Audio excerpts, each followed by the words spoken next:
ഇന്ന് നമുക്ക് നമ്മുടെ ട്രെൻഡിനൊപ്പം സഞ്ചരിക്കാം. ഹായ് ഹലോ, എല്ലാവർക്കും സുഖമല്ലേ? ഈ നമ്മുടെ ട്രെൻഡിങ് ആയിട്ടുള്ള ട്യൂലിപ്പ് ഫ്ലവേഴ്സ് ആയാലോ? ഒരു ഡേ തന്നെ നോക്കിയാലേ നമ്മൾ എത്ര ടൈംസായി ഇതിൻ്റെ വീഡിയോസ് കാണുന്നത്. അപ്പം നമുക്ക് തന്നെ ഉണ്ടാക്കാനൊരാഗ്രഹം തോന്നുമല്ലേ? എനിക്ക് ഈ ട്യൂലിപ്സ് ഫ്ലവറിൻ്റെ അറിവ് വന്നത് സ്കൂൾ ടൈമിലാണ്. എൻ്റെ ബ്രദറിനെ കൊണ്ട് സ്കൂളിലാക്കിയപ്പം ഏത് ക്ലാസ്സിലാണെന്ന് അവനോട് ചോദിക്കുമ്പോൾ അവൻ പറയാം ട്യൂലിപ്പിലാണ്, സൺഫ്ലവറാണ്, അങ്ങനെ ഓരോ ക്ലാസ് ഫ്ലവേഴ്സിൻ്റെയാണ്. അങ്ങനെയാണ് എനിക്ക് ട്യൂലിപ്സ് ഫ്ലവർ കിട്ടിയത്. പിന്നെ അന്ന് തൊട്ട് ഇന്ന് വരെയും ഇതിനുള്ള തിരച്ചിലായിരുന്നു. അങ്ങനെ ഞാനും ഉണ്ടാക്കി കുറച്ച് ട്യൂലിപ്സ്. നിങ്ങൾ ചെയ്ത് നോക്ക്.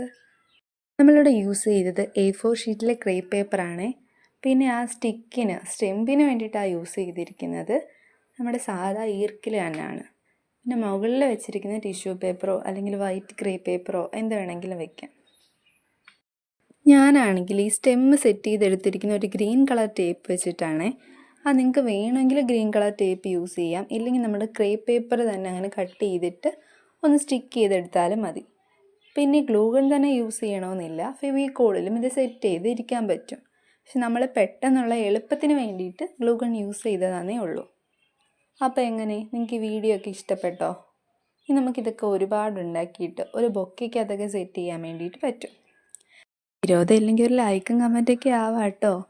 പിന്നെ നമ്മുടെ ചാനലും കൂടെ ഒന്ന് സബ്സ്ക്രൈബ് ചെയ്യണേ. അപ്പോൾ ഓക്കെ, അടുത്ത വീഡിയോ ആയിട്ട് വീണ്ടും കാണാം.